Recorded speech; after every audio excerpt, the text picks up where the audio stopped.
Hello po, magandang gabi mga ka-legit Tower Guides. Kamusta po kayo sa lahat ng mga nandito ngayon na nakikinig at nakatambay sa aking channel? Maraming salamat sa pag-aabang ng aking update. So, andito na naman nga po kayo sa Gandara SRU para makinig ng atin pong latest update and fresh happenings about sa TVJ and Digit Tower Guides. And for today's video, so narito po ang ilan sa mga kaganapan na kanina sa Itbulaga na ating pag-uusapan. Nag-guest nga po kanina si Enrique Hill para i-promote ang kanyang movie, which is ang Big Bird. So ayan, sa lahat po ng mga gustong sumuporta sa Big Bird pala. Sorry, nabubulol po tayo. I am not Big Bird ni Enrique Hill. So showing po siya mula po noong February 14. And ito nga po yung official na poster po ng I Am Not Big Bird. So punta na lamang po kayo sumugod sa mga sinihan. And hoping na marami po sa mga collegiate Americans natin ang sumuporta dito kasi lagi po nating sinasabi na kapag sa Itbulaga ka o sa TVJ ka nag-promote, maraming manonood ng movies nyo. So sana patunayan natin yan mga kadabay kids. And actually po pala, dahil sa kanyang guesting kanina sa Itbulaga ng TVJ, na-curious ako kung ano yung movie nila. And mukhang maganda. Collegiate Kyles. Actually, mukhang bebenta po ito. Bigyan nyo lang po ng oras at time. And kanina, nakita ko. Ngayon ko lang din kasi talaga nakita kasi nga sa kanyang guesting dito, sakala ako nagkaroon ng interest. Ang kanila pong official na trailer pala ay nasa 7.4 million views na. So, in-upload ito noong January 19. Try nyo lang guys, baka magustuhan nyo sa trailer lang muna. Try nyo, lap trip siya at mukhang maganda trailer pa lamang. So, subukan nating suportahan sa mga, lalo na po doon sa mga malalapit lang sa sinihan. Anyway, bukod nga dyan ay atin din pong pag-uusapan ng patungkol po dito sa 35 years na pala Collegiate Ricads after po magpaalam ng TVJ's Itbulaga sa RPN 9. So sabi dito, 35 years ago today, Itbulaga bids farewell on RPN 9 channel. RPN Channel 9. The show last broadcast on Channel 9 was on February 17, 1989. They stayed for 10 years on the network. So, matagal din pala talaga sila sa RPN, umabot din po ng isang dekada, mga kadaway kids. And after that nga, 35 years na mula noon, pero kita nyo naman, muli pong nagbabalik ngayon ang TVJ sa RPN. For sure, marami pong mga alaala at saka natutuwang memories ang TVJ dito, and they are happy na makabalik sa kanilang pinagmulan and mapapa-memories back memories na lang kapag nakarating sa kanila na 35 years ago na pala after nang sila'y umalis dito sa RPN. Anyway, looking forward naman po tayo sa mas mahaba pang panahon ng Itbulaga and hopefully this is the last channel na ng Itbulaga po sa TV5. Kahit hanggang next generation na po ng Itbulaga. Samantala, kanina naman po mga Collegiate Ricads, ang atin pong online live views ay pumalo po ng 101 online viewers. Sa YouTube pa lamang po ito, hindi pa kasama ang Facebook. Take note, YouTube pa lamang po yan. So sa Itbulaga TVJ, official YouTube channel, umariba tayo mga ka-OG. So meron tayong 56k watching dito. Samantalang sa TV5 Philippines YouTube channel naman, meron po tayong 45k watching. So natutuwa ako guys na talagang mas mataas na tayo ngayon sa ating mismong YouTube channel. Kasi dati talagang umaariba po sa TV5 Philippines Siguro kasi mas malaki na rin ang lumalaki at lumalago na rin ang subscriber po natin. Malapit na rin pong mag 1 million.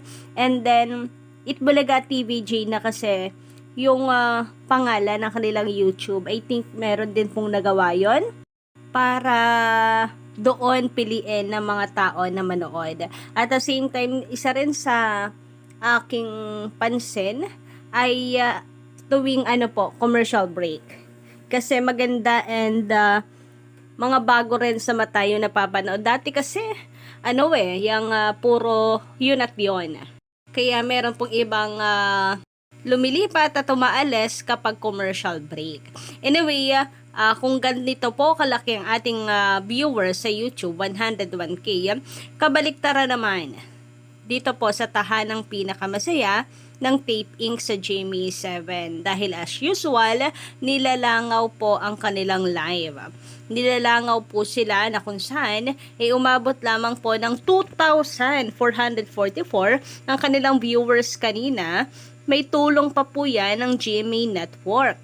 So, sa kanila pong tahanang pinakamasaya na YouTube ay meron po lamang silang 544 watching. O, diba? Hindi man lang po makapalo ng 1K. Grabe nga yun. Samantalang sa YouTube channel naman ng GMA Network na mayroong 34 million subscriber, 1K lang po ang nanonood sa kanila. Isa lang ibig sabihin yan talaga. 1.9 pala rather. Baka sabihin nila masyado naman nating niliitan. Okay, eto na. 1.9 lang ang nanonood. So, masasabi natin na talagang maunti ang nanonood sa kanila at nabubuhat lamang po ng abot kamay na pangarap ang kanilang programa. Baka nga po ang ratings nila kaya rin tumataas ay dahil na rin sa siguro kaabang-abang ang bagong episode ng Abot Kamay na Pangarap at marami pong mga abangers na hindi pa man tapos ang kanilang tahanang pinakamasaya sa GMA7 mga nakaabang na ang mga viewers ng Abot Kamay na Pangarap para hindi po malate. 'Di ba? Hindi po malabong mangyari 'yon and kasama pa rin po 'yon of course sa ratings. So, ayun, in short, mga Kadaway Kids, nilalangaw pa rin until now ang GMA at ang tahanang pinakamasaya. At dahil usap-usapan nga po ang tungkol dito sa isang TV show na mayroon pong financial problem na kinakaharap na kung saan kung hindi masusolusyonan hindi po talaga maisasalba at tuluyan na pong magpapaalam. Nandun po kasi sa chika yung patungkol sa isang aktor na tumutulong na sa executives na lumapit sa mga advertisers para lamang maligaw ng advertisers na sila ay suportahan upang tumagal pa ang programa. And ang hula po kasi na ibang netizen, si Paulo Cointis ito. So, umiiyak na nga ba si Paulo Cointis at todo kayod na para lamang masiguro na hindi mawawala ang tahanang pinakamasaya? Kasi ayon po sa iba, si Paulo Cointis talaga itong dikit na dikit po sa mga bosses ng Tape Inc. Like, nung nagpa-blow out po siya, dahil po ata ito sa pagkaka-renew ng kanilang kontrata. So, mas masaya pa siya at mas masigla na sa balita kaysa po sa mga bosses kasi siya pa yung nagpa-blow out. Pero kung si Paulo Cointis nga po ito, palagay kaya natin ay hindi siya mahihindian ng mga advertisers kasi sa pagkakatanda ko po, parang wala naman itong si Paulo Cointis na kahit na ano pong endorsement bilang sign na siya po ay tawag dito, endorser, effective endorser.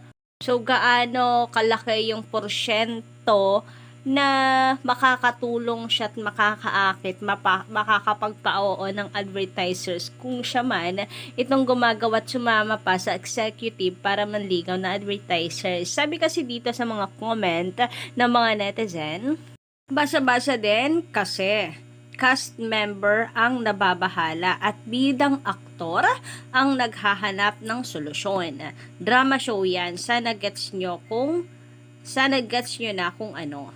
Meron kasing nagsasabi din na na ito po isang teleserye, isang drama show. Kasi ang sabi po sa article is that bidang aktor ang gumagawa ng solusyon. Tumutulong sa paghahanap ng solusyon sa mabigat na problema ang aktor na bahagi ng programa. Sinamahan ng aktor ang TV executive ng makipagpulong ito sa mga advertiser para patuloy na suportahan ang kanilang show na nahaharap sa malaking pagsubok. Maraming mga manggagawa sa telebisyon ang maaapektuhan, kabila ang mga artistang mga bida ng programa kapag natuloy ang pamamaalam nito. Pero meron din po tayo nasagap na kung saan yan, sabi dito, binasa ko para sa kaalaman mo, talaga namang nagtatapos ang mga drama series. Okay, patuloyin po muna natin dito. Well, actually, gano'n naman talaga, no? Laging may ending po ang mga drama series. So, nakakapanibago nga po yung,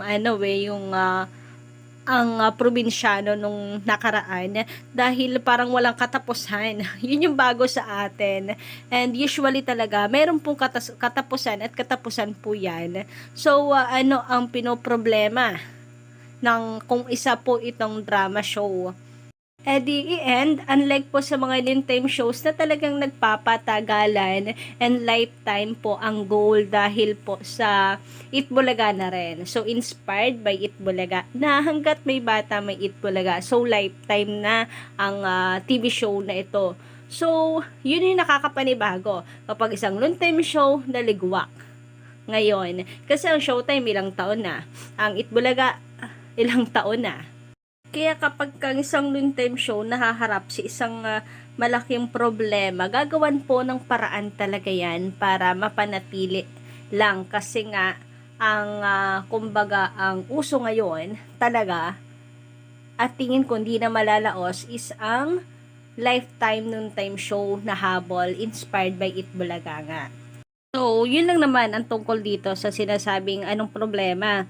Nagtatapos naman daw talaga ang mga drama series. Sa pagpapatuloy, pinagsasabi mo, 'di ba host ng tahanang Kenime ay karamihan aktor? Isa na doon si Paulo Quintis, bagsak sa ratings, wala pang ads, sana gets mo din. So yun lang muna guys sa aking update po para sa gabing ito. Don't forget to click the subscribe button and notification bell para po sa iba pang mga balita.